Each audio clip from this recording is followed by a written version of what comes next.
Live होगी। हाँ जी, नमस्कार। अपने राजस्थानी साहित्य में साहित्यकारों के बारे में पढ़ रहे हैं और पिछली क्लासों में हमने कुछ एक साहित्यकारों के बारे में पढ़ा है, विशेष करके जो मध्यकालीन चारण साहित्यकार थे या जो प्रारंभिक जैन साहित्यकार थे, उन सब के बारे में हमने पिछली क्लासों में चर्चा की है। आज अपने विशेष करके जो आधुनिक साहित्य हैं, उस साहित्य से जुड़े हुए जो लोकप्रिय साहित्यकार हैं, चाहे महाकवि सूर्यमल मिशन की बात करें, उमरदान जी लालस की बात करें, शंकरदान जी सामोर की बात करें, या विशेष करके जो वर्तमान जो प्रसिद्ध साहित्यकार है विजयदान जी देथा, कन्हैयालाल सेठिया, ये तमाम वो नाम है जो आपके परीक्षा के लिए बहुत उपयोगी है। तो आज अपने इन सब साहित्यकारों को बारी बारी पढ़ेंगे। पहले अपने महाकवि सूर्यमल मिशन के बारे में आज की क्लास में चर्चा करेंगे। बहुत लोकप्रिय नाम है राजस्थानी साहित्य में। महाकवि सूर्यमल मिशन, सूर्यमल मिशन।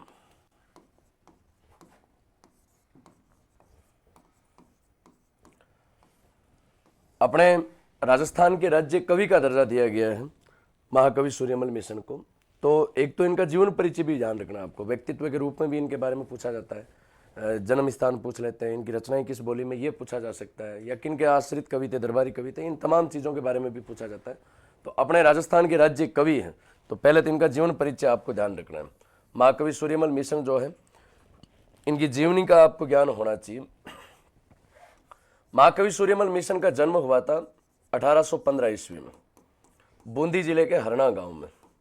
ये जन्मस्थली जैसे एग्जाम में कई बार पूछी गई है, हरना गांव इनकी जन्मस्थली है।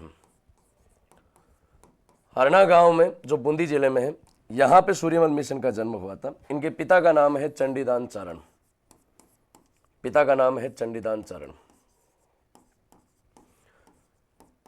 इनके पिता चंडीदान जी भी एक बहुत प्रसिद्ध साहित्यकार थे और उसी परंपरा को इन्होंने सूर्यमल मिशन में आगे बढ़ाने का काम किया।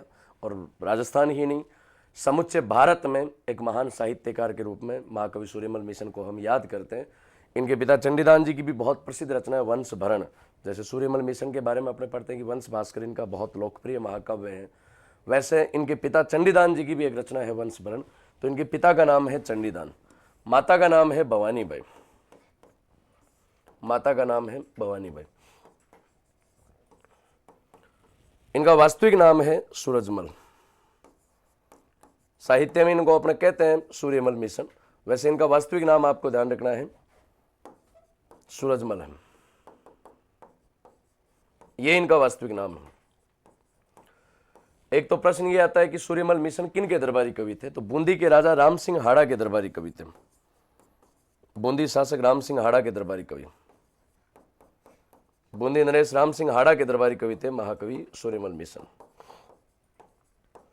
राम सिंह हाड़ा के दरबारी कवि।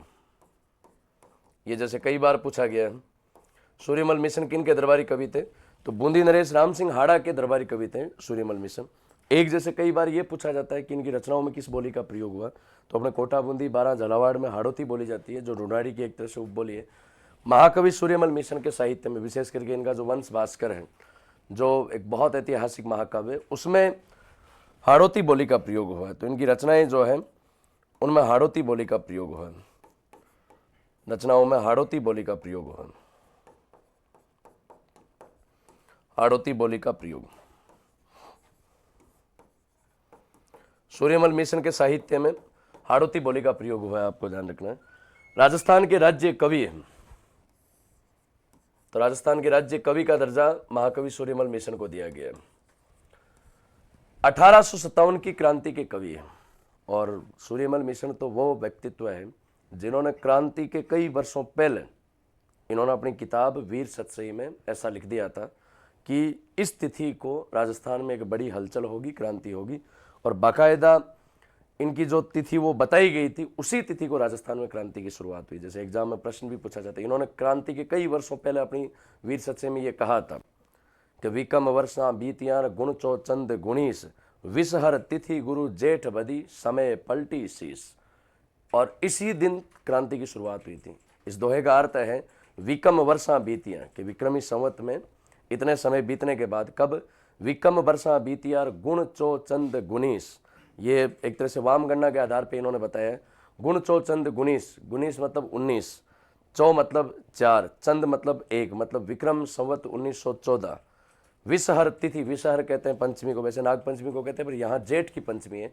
विषहर तिथि गुरुवार, गुरुवार, जेठ बदी, जेठ का महीना, कृष्ण पक्ष, समय पलटी शीश, राजस्थान में परिवर्तन होगा, क्रांति होगी। और उसी तिथि को क्रांति हुई। विक्रम संवत 1914 का मतलब इसमें से आप 57 घटाओगे तो 1857 आ जाएगा। 1857 ईस्वी में जेठ का महीना, वार गुरुवार और कृष्ण पक्ष की पंचमी को राजस्थान में बगावत होती है, विद्रोह होता है। तो क्रांति के कई वर्षों पहले इन्होंने ऐलान कर दिया था वीर सच्चाई में। तो राजस्थान के राज्य कवि हैं। 1857 की क्रांति के कवि के रूप में इनकी लोकप्रियता है। 1857 की क्रांति के कवि।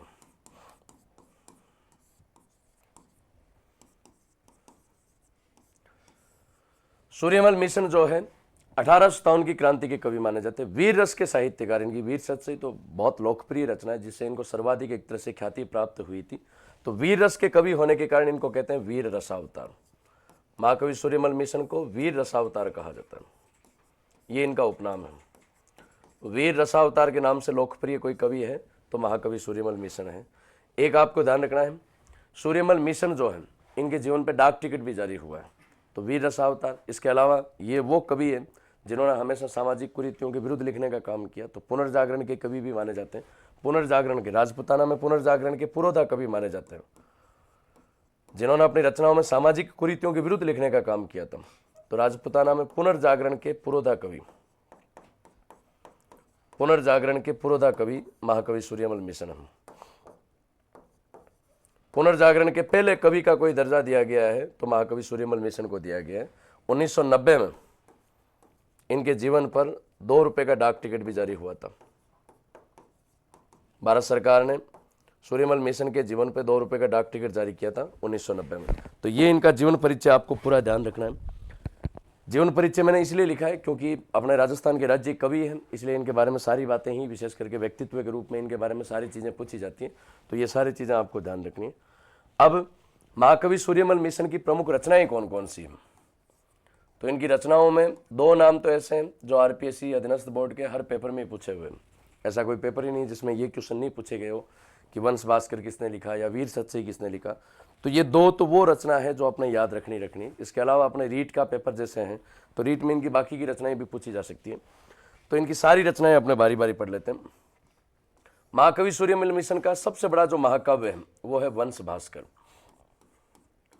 वंश भास्कर, वंश का मतलब राजवंश, भास्कर का मतलब होता है सूर्य। तो वैसे वंश भास्कर जो है वो एक ऐतिहासिक रचना है। बूंदी का जो हाड़ा राजवंश है उस हाड़ा राजवंश का विस्तृत इतिहास 2500 पृष्ठों में एक ऐतिहासिक महाकाव्य के रूप में वंश भास्कर लिखा गया है। संभवतः राजस्थानी साहित्य में इससे बड़ी कोई रचना नहीं मिलेगी आपको। राजस्थानी साहित्य का सबसे बड़ा महाकाव्य जिसकी तुलना महाभारत के समान, महाभारत जैसे महाकाव्य के समान मानी गई है। तो इनकी सबसे लोकप्रिय जो रचना है उसमें 2 नाम ध्यान रखना। एक तो वंश भास्कर, वंश भास्कर में बूंदी के हाड़ा राजवंश का इतिहास, बूंदी के हाड़ा वंश का विस्तृत इतिहास, हाड़ा वंश का विस्तृत इतिहास।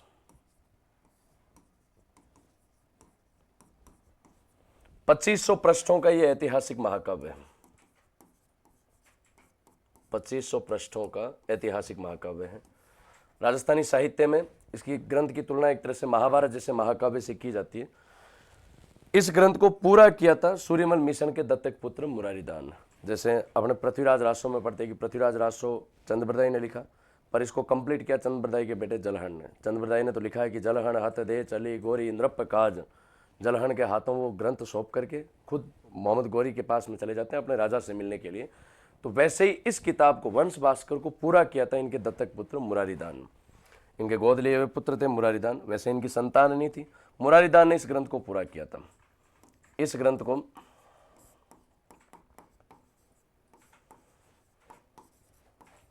मुरारीदान ने पूर्ण किया था। मुरारीदान ने पूर्ण किया।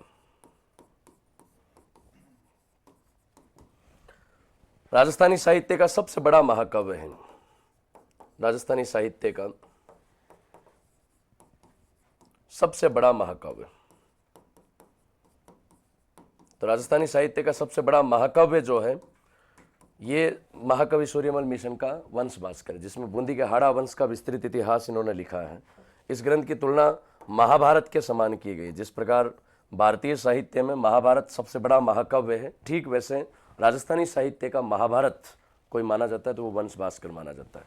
तो इनकी सबसे लोकप्रिय रचना तो है वंश भास्कर, जिसको पूरा किया था इनके दत्तक पुत्र मुरारी दानु। इनकी दूसरी लोकप्रिय रचना है वीर सतसई, जिससे इनको सर्वाधिक ख्याति प्राप्त हुई थी। वो रचना है इनकी वीर सतसई। वीर सतसई ये इनकी दूसरी लोकप्रिय रचना। सूर्यमल मिशन की ये रचना जिससे इनको सबसे ज्यादा ख्याति प्राप्त हुई थी वो है वीर सतसई। वीर सतसई वैसे देखो हिंदी साहित्य में आप पढ़ते हो सतसई, बिहारी ने लिखी है सतसई। जैसे विशेष करके पिछली बार रीट में पूछा गया था रूंक सतसई, रूंक सतसई। तो सतसईयां कई सारी हैं। रूंक सतसई आपको ध्यान रखना लक्ष्मण दान कविया ने लिखा है। ये जैसे रीट में पिछली बार पूछा ही गया था रूंक सतसई के लेखक कौन है, तो लक्ष्मण दान कविया। ये वीर सतसई है। सतसई का नियम तो ये होता है कि 700 दोहे हो, छंद हो, इसलिए अपने उसको नाम दे दिया सतसई। जैसे बिहारी की सतसई जो मिर्जा राजा जयसिंह के दरबारी कवि थे उनकी बड़ी लोकप्रिय है। और बाकायदा बिहारी को तो कहते हैं कि मिर्जा राजा जयसिंह एक दोहे के बदले एक सोने की मोहर भेंट करते थे। सतसैया के दोहरे जो नाविक के तीर, देखन में छोटे लगे पर घाव करे गंभीर। अपने वीर सतसई है जो महाकवि सूर्यमल मिशन ने लिखी है। इस वीर सतसई में राजस्थान की वीर नारियों का वर्णन किया गया। इस वीर सतसई में 1857 की क्रांति का पहले ऐलान किया हुआ है। इस वीर सतसई में यह दोहा है, एक तो ध्यान रखना इसमें 1857 की क्रांति जो है उस क्रांति का ऐलान किया गया।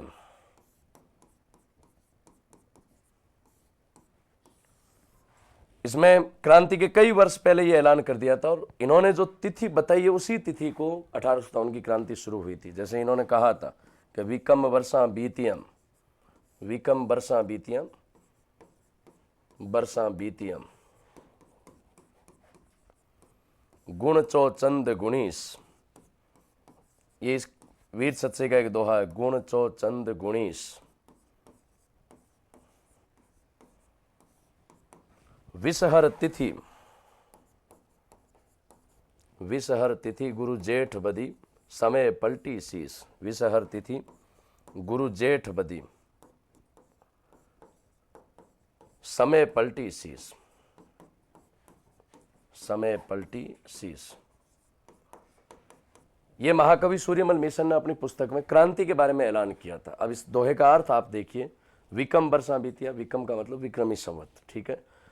अब इसको आप वाम गणना के आधार पर इसका समय निकालोगे। 19 का मतलब 19, चंद का मतलब होता है 1, चौ मतलब 4, विक्रम संवत 1914। अब इस विक्रम संवत 1914 में से आप 57 घटाओगे तो आ जाएगी 1857।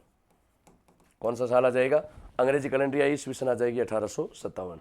विषहर तिथि, विषहर यहाँ पे पंचमी को कहा गया, वैसे नाग पंचमी होती है पर यहाँ जेठ वाली पंचमी है। विषहर तिथि, वार कौन सा? तो गुरुवार।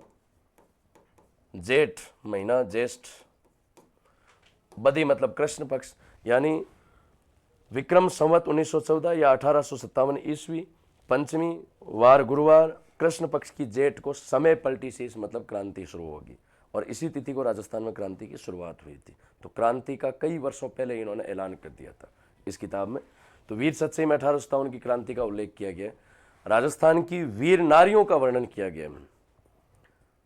वीर सतसई में लिखा गया है कि राजस्थान की वीर नारियां जो है वो वीर नारियां हैं जिन्होंने कभी कायरपति को स्वीकार ही नहीं किया। इस वीर सतसई का पहला दोहा ये है, जैसे कई बार एग्जाम में पूछा गया है, महाकवि सूर्यमल मिशन लिखते हैं कि राजस्थान की नारियां अपने बेटों को पालने में लोरी नहीं सुनाती है या हाबू जैसे गीत नहीं सुनाती है कि सो जा रे नंद जी का बेटा हाबू आ जागो। छोटे बच्चे को सुलाने के लिए जो लोरी गाते हैं, अपने यहाँ की नारियां वो नहीं सुनाती है। अपने यहाँ की नारियां तो वीरता का पाठ पढ़ाती है। इस वीर सतसई का एक दोहा है कि इलान देनी आपनीर हालरिये हुलराय, पूत सिखावे पालने मरण बड़ाई मान।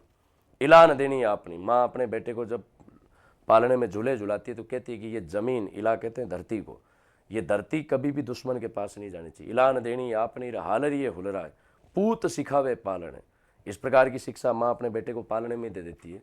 मरण बड़ाई माँ की, मर जाना शीश कटवा लेना, पर कभी भी इस धरती पर कलंक मत लगने देना। ये राजस्थान की परंपरा है। तो जहाँ माँ अपने बेटे को इस प्रकार की शिक्षा जो है वो पालने में देती है, वहाँ कायर कैसे पैदा हो सकते हैं। इसी वीर सच्चे का एक दोहा है कि राजस्थान की वीर नारियों को कभी कायर पति मंजूर नहीं था। इस वीर सच्चे का एक दोहा है कि एक वीर नारी जिसका पति युद्ध के मैदान में गया हुआ है, तो वो जब उसका पति युद्ध के मैदान में गया हुआ है तो उसकी सहेली उससे ऐसे पूछती है, उस पर ताना मारती है कि तेरा पति अगर युद्ध छोड़ के भाग के आ गया, युद्ध में अगर उसने पीठ दिखा दी तो तू क्या करेगी। तो वो वीर नारी जवाब देती है कि पहली चीज़ तो मेरा पति ऐसा कर ही नहीं सकता। मेरा पति और युद्ध छोड़ के आ जाए, मेरा पति और युद्ध से पीठ दिखा करके आ जाए। मेरे पति के दो ही गुण है, विजय या वीरगति। या तो युद्ध में जीत के आएगा या युद्ध में काम आके आएगा। मेरा पति युद्ध में पीठ दिखा करके नहीं आएगा। अगर उसने फिर भी ऐसा किया तो मैं क्या करूंगी। वो जवाब देती है कि बिना लड़ियां बिना जीतियां जे धनी आवियो धाम, पग पग चूड़ी पाँच टूर जे रावतरी जाम। बिन लड़ियां बिन जीतियां, कि बिना लड़े बिना जीते अगर कायर की तरह वो युद्ध से पीठ दिखा करके आ जाता है, बिन लड़ियां बिन जीतियां जे धनी आवियो धाम, पग पग चूड़ी पाँच टूर जे रावतरी जाम। तो जिन पद चिन्हों से वो आएगा उसी पद चिन्हों पे मैं अपनी चूड़ियां फोड़ करके विधवा हो जाऊंगी, बाकी उस कायर पति को स्वीकार नहीं करूंगी। ये राजस्थान की परंपरा है। यहाँ की वीर नारियों को कभी कायर पति मंजूर ही नहीं था। एक दृष्टांत और कवि ने लिखा है कि कोई कायर पति जो है वो युद्ध छोड़ करके डर करके घर आ जाता है, तो उसकी वीर नारी जो है वो अपने प्रियतम को पूछती है कि हे प्रियतम, आपको तो रणभूमि में सम्रांगण में होना चाहिए था, आप ऐसे घर में छुप करके कैसे बैठे हो। तो वो थोड़ा कायर था, उसने कहा नहीं, तलवारों के डर से आ गया मैं। तो वो वीर नारी अपने कर्तव्य का एक तरह से अपने पति को कर्तव्य का भान करवाती, कर्तव्य का बोध करवाती है। वो वीर नारी अपने पति को कहती है कि हे प्रियतम, है मेरे प्राणनाथ, आप युद्ध छोड़ के भाग के तो आ गए, पर अगर दुश्मन घर आ गया पीछे पीछे तब कहाँ जाओगे आप, क्योंकि कायर के लिए तो कोई जगह ही नहीं है। यहाँ घर में छुप के बैठे हो, घर में अगर शत्रु आ गया फिर कहाँ जाओगे, आपके छुपने के लिए तो कोई जगह ही नहीं है। तो वो अपने कायर पति को समझाने की कोशिश करती है और उसको कर्तव्य का बोध करवाती है। वो अपने पति पे ताना मारती है कि कंत घरे किम आवियार तोगा रो घन त्रास, लेंगा मुझ लुकीजिए बेरी रोने विश्वास। कंत घरे किम आविया, कंत कहते हैं पति को, कि हे प्राणनाथ घर कैसे पधारे, आपको तो युद्ध भूमि में होना था। तोगा रो घन त्रास, तलवारों से डर करके आप घर में आके बैठ गए, दुश्मन से डर के आप घर में आ गए। लेंगा मुझ लुकीजिए, एक काम करिए, मेरे लेंगे के अंदर छुप जाइए, कायर के लिए कोई जगह नहीं है। बेरी रोने विश्वास, दुश्मन का क्या भरोसा, वो ढूंढते ढूंढते घर आ गया तो फिर कहाँ जाओगे। तो कायर के लिए तो कोई जगह ही नहीं है। तो आप सोचिए कि अगर कोई पत्नी अपने पति को ये कहे तो वो भाई साहब जमीन फट जाए। तो ये अपने राजस्थान की परंपरा है, यहाँ की वीर नारियों पे ये लिखी हुई है। इसी वीर सच्चे का एक दोहा है कि एक वीर नारी जब युद्ध के मैदान में जाती है तो युद्ध भूमि में वो अपने पति को, जो युद्ध में काम आ गया, युद्ध में वीरगति को प्राप्त आ गया, वो अपने पति के शरीर के टुकड़े देखती है, उसके शरीर का जो शत विकसित रूप है वो देखती है। वो अपने पति के कटे हुए पैर देखती है, उसकी हाथों को कटे हुए देखता है, अंत में उसके पति का वो शीश देखती है। तो अपने पति का जब शीश उठाती है तो उसने देखा कि उसके पति की मूंछों की बनावट वैसी की वैसी थी, वैसा का वैसा ताव था जब वो युद्ध के लिए रवाना हुआ था।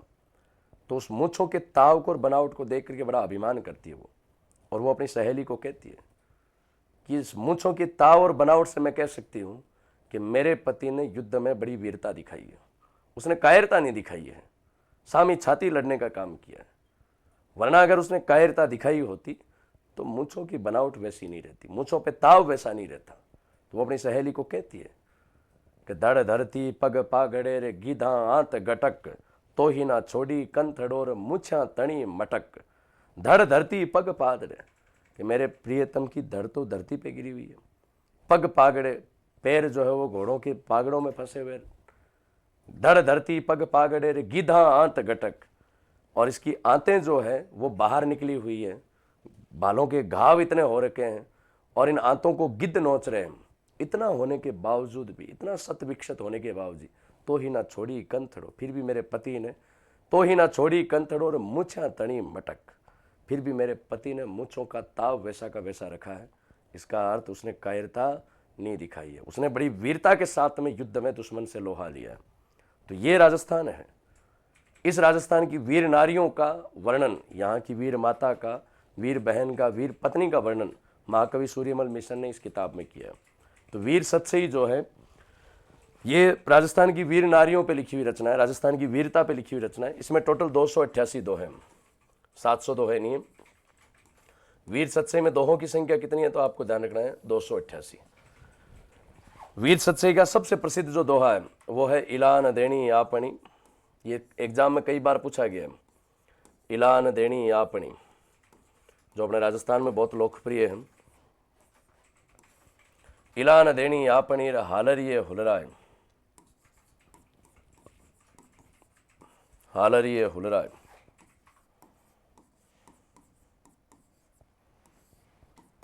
पूत सिखावे पालन,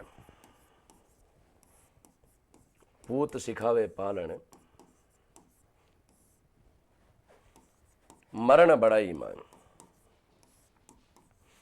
मरण बड़ाई मान।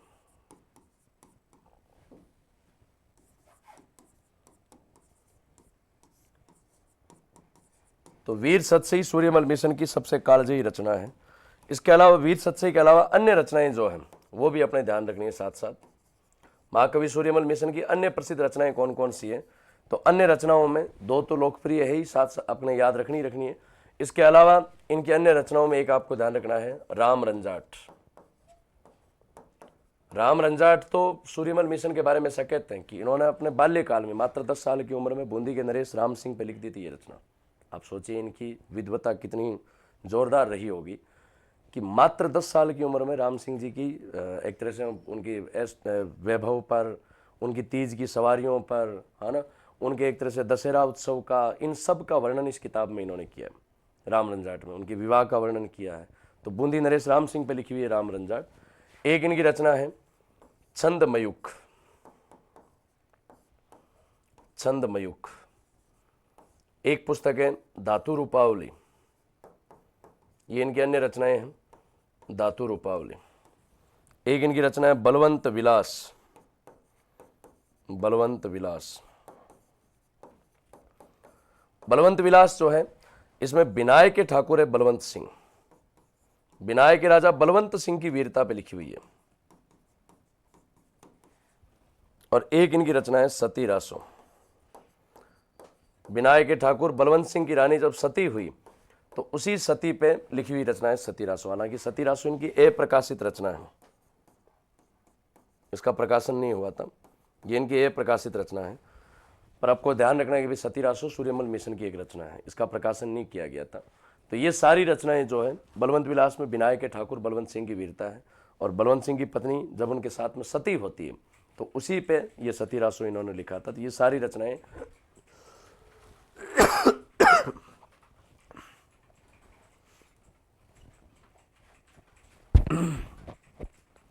ये सारी रचनाएं आपको ध्यान रखना है महाकवि सूर्यमल मिशन की।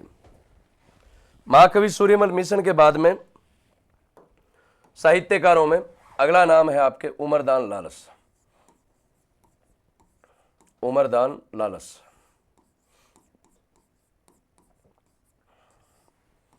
उमरदान लालस, उमरदान लालस को जन कवि कहा जाता है, उपनाम है इनका जन कवि। जन कवि इसलिए नाम पड़ा क्योंकि विशेष करके इन्होंने हमेशा जनता के विशेष करके मुद्दों पर लिखने का काम किया, इसलिए नाम पड़ गया जन कवि। जनता की एक तरह से बातों को इन्होंने अपने साहित्य में लिखा, इसलिए नाम ही पड़ गया इनका जन कवि। डेली डिलाइटफुल एक इनका उपनाम है। ये गौरीशंकर हीराचंद ओझा इनको डेली डिलाइटफुल कह करके संबोधित करते थे, हर समय कहते कि एकदम यूं खिलखिलाता हुआ चेहरा इनका हुआ करता था, इसलिए इनका नाम पड़ गया डेली डिलाइटफुल। उमरदान लालस वो कवि है जिन्होंने अपनी रचनाओं में छपन्या अकाल की त्रासदी का वर्णन किया। छपन्या अकाल,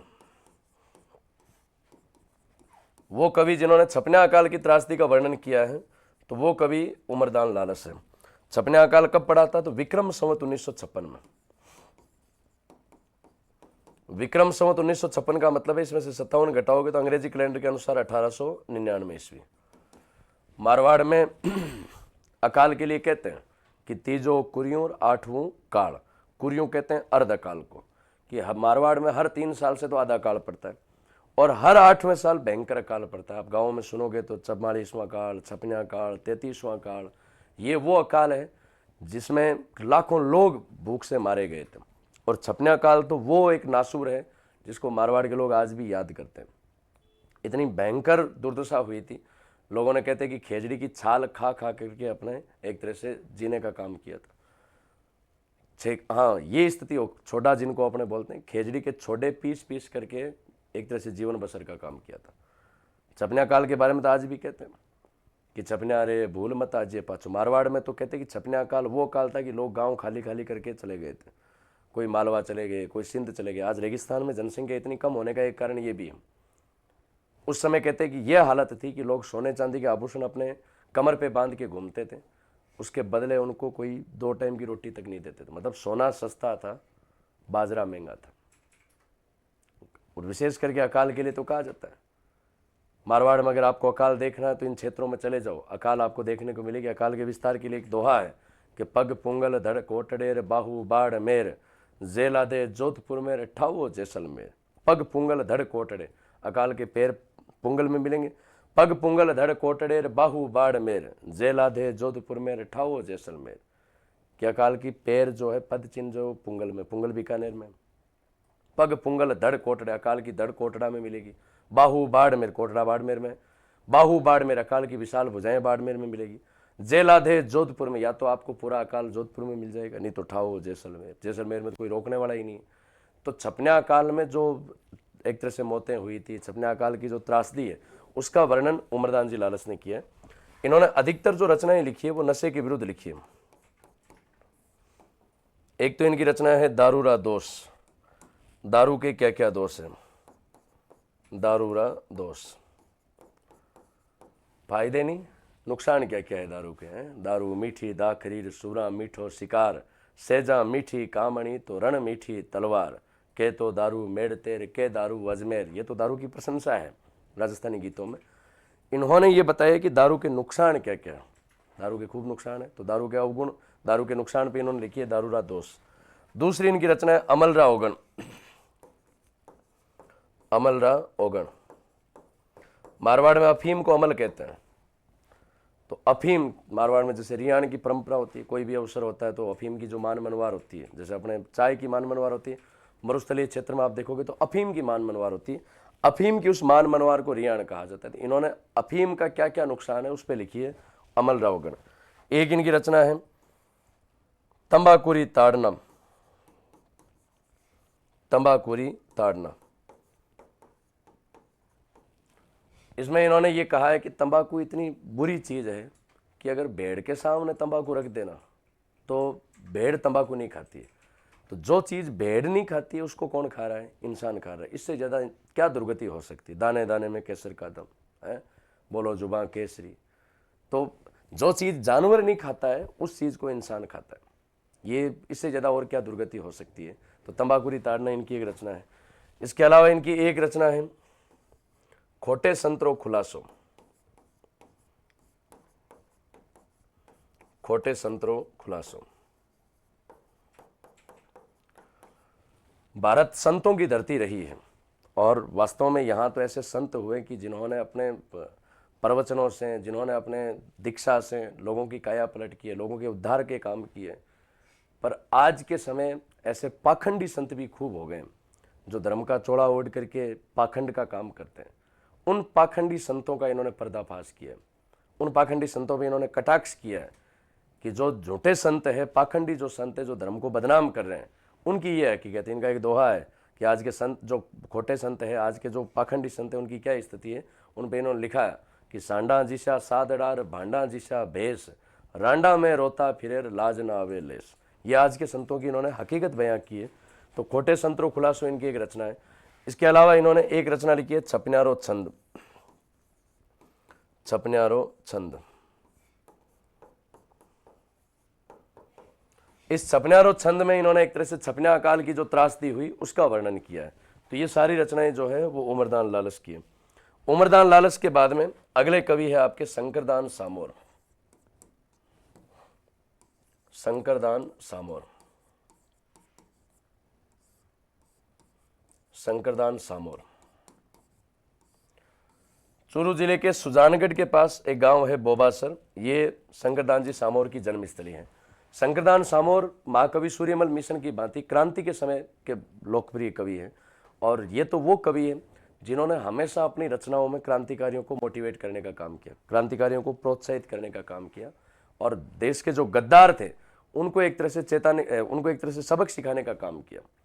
शंकरदान सामोर के गीतों के लिए तो कहते हैं कि इनके गीत गोली की तरह घाव करते थे। देश के जो हितैषी थे उनको तो हमेशा प्रोत्साहित करते थे, गद्दारों के लिए वो घाव की तरह काम करते थे। इसलिए इनके गीतों के लिए कहते हैं कि शंकरिये सामोर रार गोली हंदा गीत, मिंतज साचा मुलक रार रिपुआ उल्टी रीत। शंकरिये सामोर रा गोली हंदा गीत के इनके गीत गोली की तरह काम करते थे। मिंतज साचा मुलक रा, जो देश के सच्चे मित्र है, हितैषी है, उनको तो वो हमेशा प्रोत्साहित करते थे। और रिपुआ उल्टी रीत, रिपु मतलब शत्रु, देश के गद्दारों के लिए वो हमेशा घाव की तरह काम करते थे। तो राष्ट्रवादी चेतना के कवि माने जाते हैं शंकरदान सामोर, राष्ट्रीय चेतना के कवि।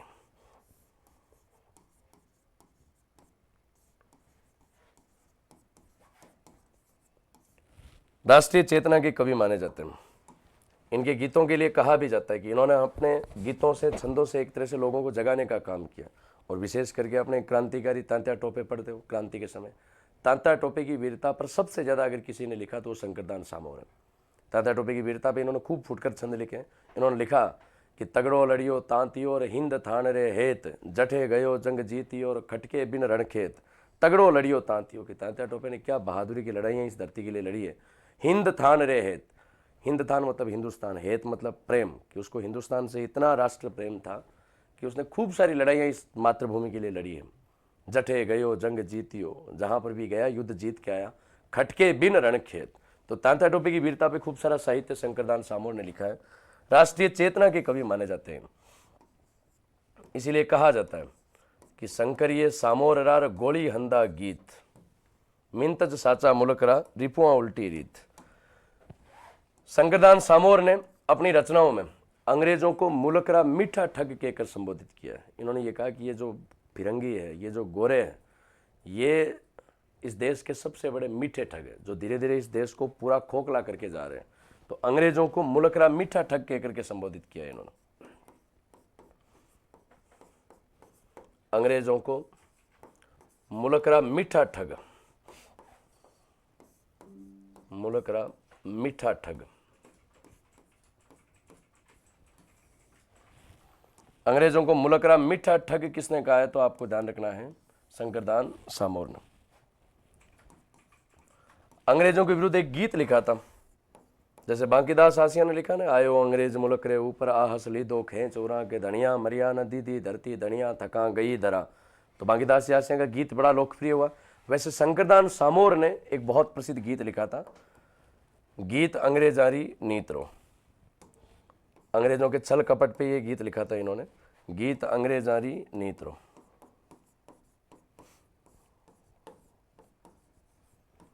गीत अंग्रेजारी नीतरो। तो गीत अंग्रेजारी नीतरो नाम का गीत आपको ध्यान रखना किस कवि ने लिखा है, शंकरदान सामोर ने। इनकी रचनाएं कौन कौन सी है, तो शंकरदान सामोर की रचनाएं आपको ध्यान रखनी कौन कौन सी है। इनकी रचनाएं खूब बार एग्जाम में पूछी गई है। अभी जैसे आरपीएससी ने असिस्टेंट प्रोफेसर में एक प्रश्न पूछा था, देश दर्पण, इनकी बहुत लोकप्रिय रचना है, तो वो आरपीएससी द्वारा पूछा गया है। तो इनकी रचनाओं में एक तो ध्यान रखना है देश दर्पण, ये असिस्टेंट प्रोफेसर में इस बार आरपीएससी ने पूछा है। अभी देश दर्पण के लेखक कौन है, तो देश दर्पण आपको ध्यान रखना है शंकरदान सामोर की प्रसिद्ध रचना है। दूसरी इनकी प्रमुख रचना है बगत बायरो। बगत का मतलब वक्त, बायरो का मतलब हवा। मारवाड़ में बायरो कहते हैं हवा को, वक्त की हवा। बगत बायरो का मतलब है वक्त की हवा। एक इनकी रचना है साकेत शतक, साकेत शतक। एक रचना है भागीरथी महिमा, भागीरथी महिमा।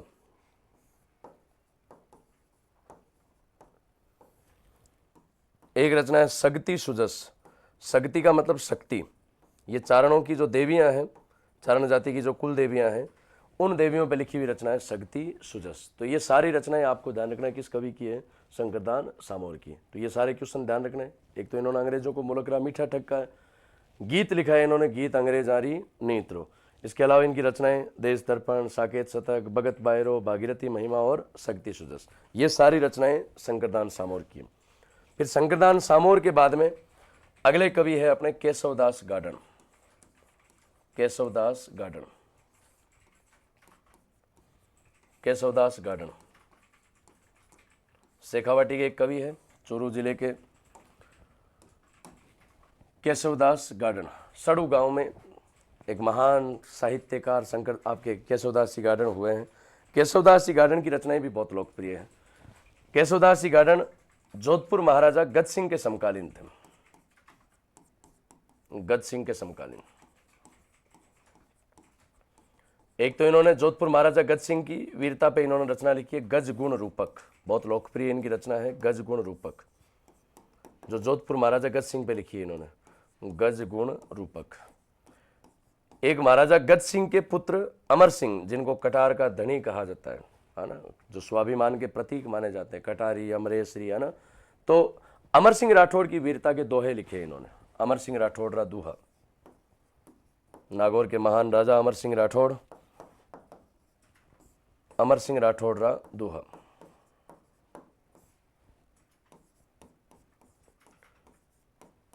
इसके अलावा इन्होंने श्री गोरखनाथ छंद एक रचना लिखी है, श्री गोरखनाथ छंद।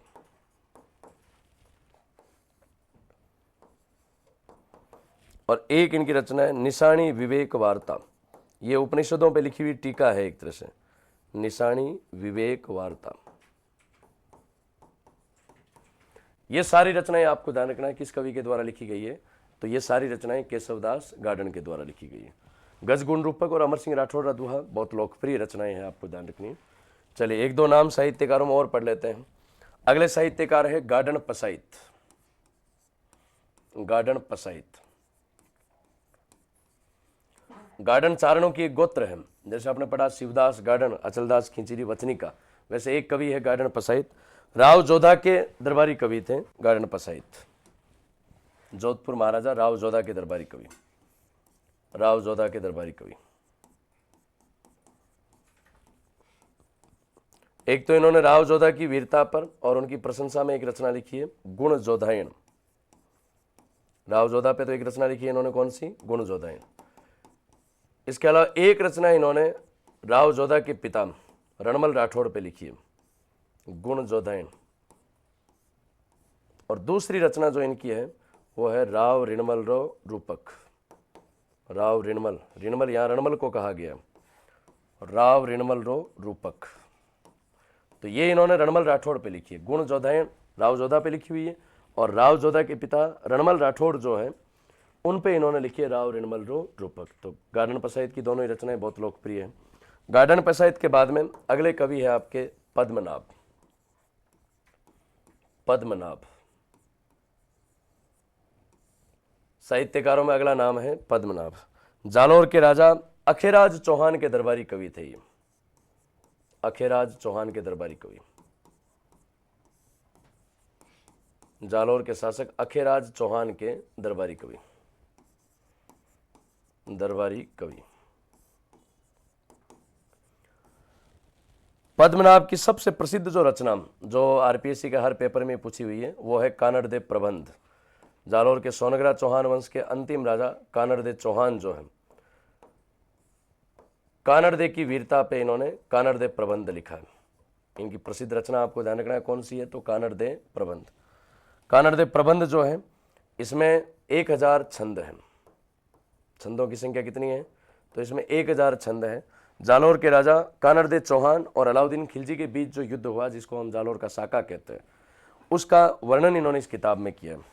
छंदों की संख्या कितनी है, तो 1000 छंद है। जालोर के शासक कानड़देव तथा अलाउद्दीन खिलजी के बीच युद्ध का वर्णन है। जालोर के शासक कानड़देव